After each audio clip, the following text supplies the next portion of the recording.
Bismillahirrahmanirrahim. Assalamualaikum warahmatullahi wabarakatuh. Kami dari kelompok 11 akan menjelaskan materi tentang ijaz Al-Quran. Di sini saya akan menjelaskan terlebih dahulu apa itu pengertian ijaz Al-Quran. Secara etimologi, ijaz berasal dari kata Arab, yaitu azaza yu'azizu izazan, yang berarti melemahkan atau menjadikan tidak mampu. Pelakunya dinamakan mu'ziz atau orang yang melemahkan. Bila kemampuannya melemahkan pihak lain amat menonjol sehingga mampu membungkam lawan, maka itu dinamakan mu'zizat.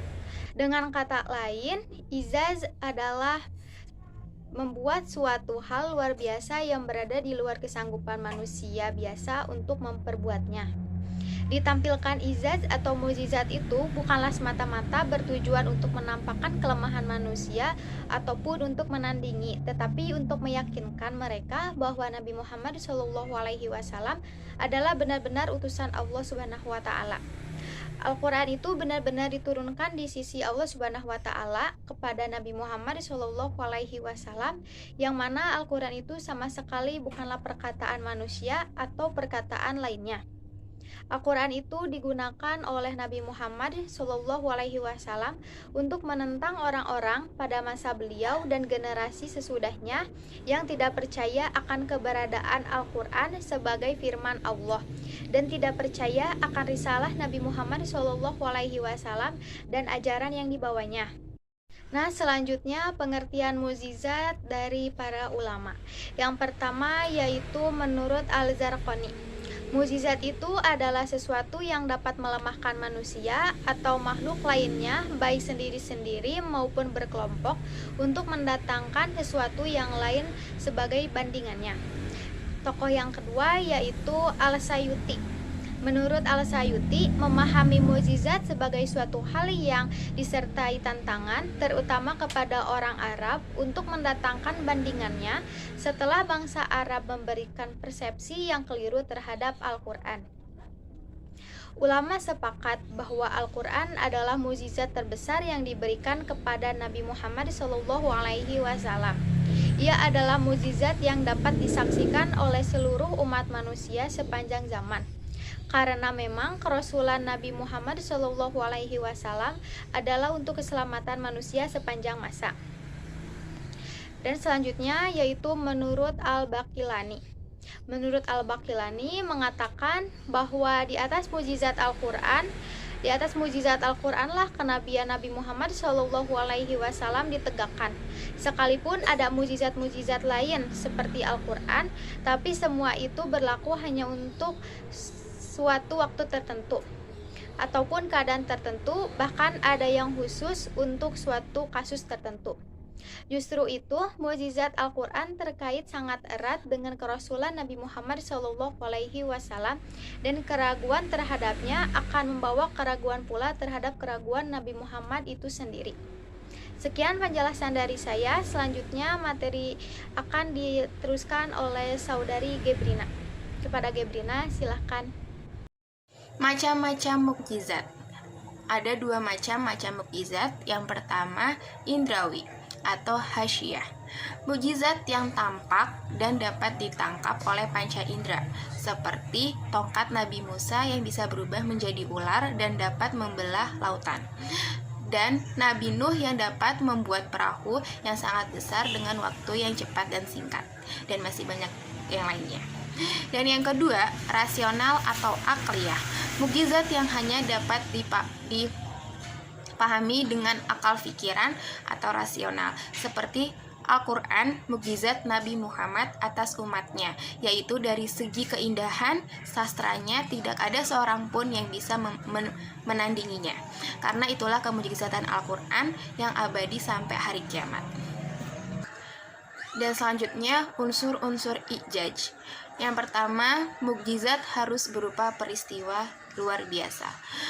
Terdapat hal yang luar biasa tetapi tidak dikatakan sebagai mukjizat karena kejadiannya merupakan sesuatu yang biasa saja.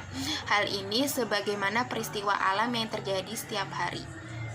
Kejadian luar biasa seperti halnya sihir yang tampak ajaib atau mungkin sangat ajaib tidaklah dikatakan mukjizat, karena hal tersebut dapat dipelajari.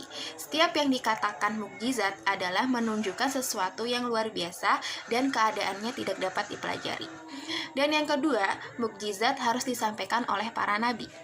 Mukjizat sendiri berarti sesuatu yang luar biasa dan biasa terjadi pada nabi atau Rasulullah untuk membuktikan bahwa dirinya adalah nabi atau rasul Allah, tidak dapat ditiru oleh siapapun. Yang ketiga, adanya bantahan dari pihak lawan. Mukjizat harus mengandung tantangan terhadap yang meragukan kenabian. Tantangan yang dikemukakan seorang mungkin saja dilakukan saat menjadi nabi atau sebelum menjadi nabi. Dalam kaitannya dengan mukjizat hanyalah tantangan yang dikemukakan oleh seseorang menjadi nabi. Dengan demikian, tantangan tersebut berbarengan dengan pengakuan sebagai nabi. Hal ini yang perlu diperhatikan adalah kandungan tantangan tersebut harus sejalan dengan ucapan nabi. Dan yang keempat, tantangan tersebut tidak dapat dilayani oleh pihak lawan. Mukjizat harus merupakan tantangan yang tidak dapat dilayani antara penantang dengan yang ditantang, harus saling memahami.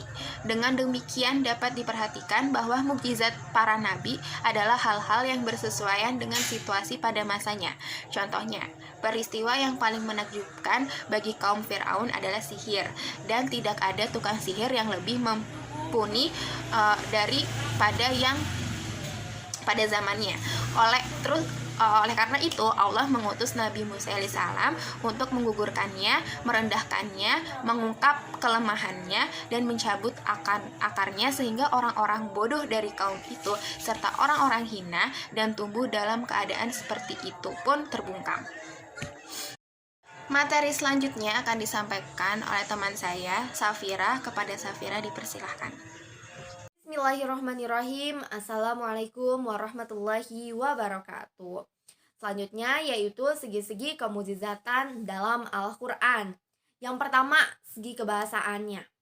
Di dalam Al-Quran banyak ayat yang mengandung tasbih atau penyerupaan yang disusun dalam bentuk bahasa yang sangat indah dan juga mempesona.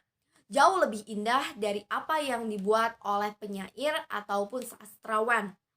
Kemukjizatan Al-Quran dari segi bahasanya bisa kita lihat dalam 3 hal berikut ini, yaitu yang pertama, ada nada dan lagamnya.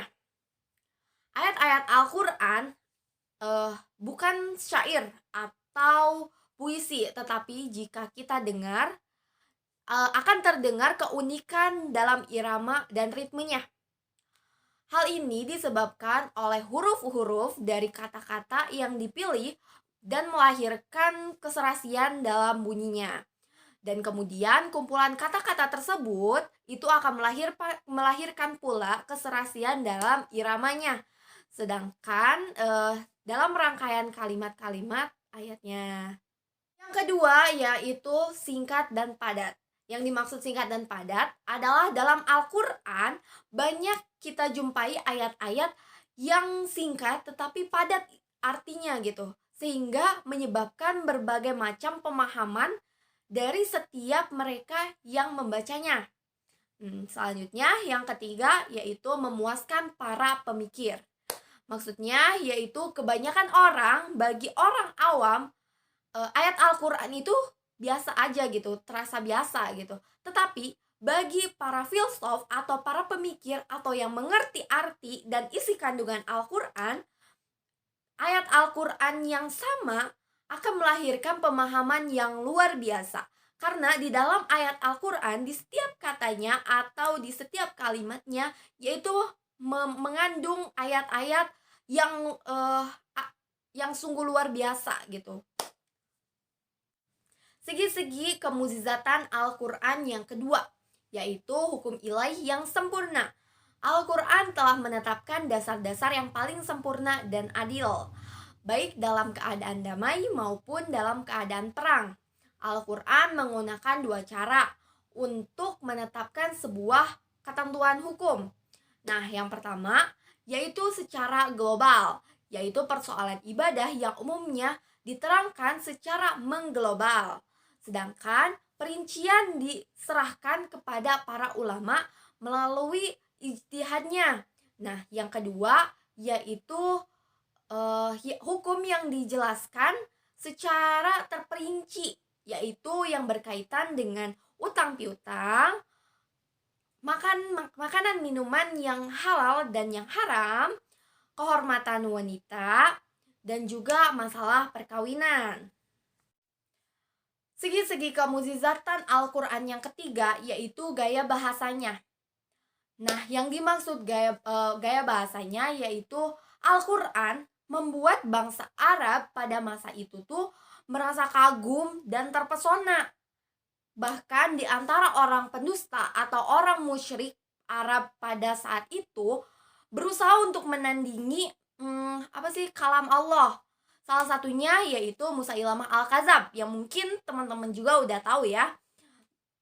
Nah, mereka itu berusaha untuk menandingi kalam Allah. Namun, alhasil selalu mengalami kegagalan karena tidak ada yang bisa menandingi gaya bahasa keindahan dalam Al-Quran gitu. Karena setiap kata, setiap kalimat di dalam Al-Quran itu mengandung makna-makna yang indah, mengandung makna-makna yang dalam. Bukan hanya tentang gajah berkaki 4, bukan hanya seperti itu, namun mengandung makna yang indah, makna yang sangat sempurna. Yang terakhir adalah tujuan i'zaz Al-Quran. Dari pengertian i'zaz atau mukjizat di atas, kita bisa ketahui bahwa tujuan i'zaz Al-Quran itu banyak. Di antaranya yaitu yang pertama adalah membuktikan bahwa Nabi Muhammad SAW adalah yang membawa mukjizat Al-Quran itu adalah benar-benar seorang nabi atau rasul Allah yang diutus oleh Allah melalui malaikat Jibril. Nah, yang kedua adalah membuktikan bahwa kitab Al-Quran itu adalah benar-benar wahyu Allah dan bukan buatan malaikat Jibril ataupun tulisan tangan Nabi Muhammad SAW. Yang ketiga yaitu menunjukkan kelemahan mutu sastra dan balaghah bahasa manusia, karena terbukti pakar-pakar sastra dan seni bahasa Arab tidak ada yang mampu menandingi Al-Quran, tidak ada yang mampu menandingi kalam Allah, seindah kalam Allah, bermaknanya setiap kata, setiap kalimat yang terkandung dalam Al-Quran.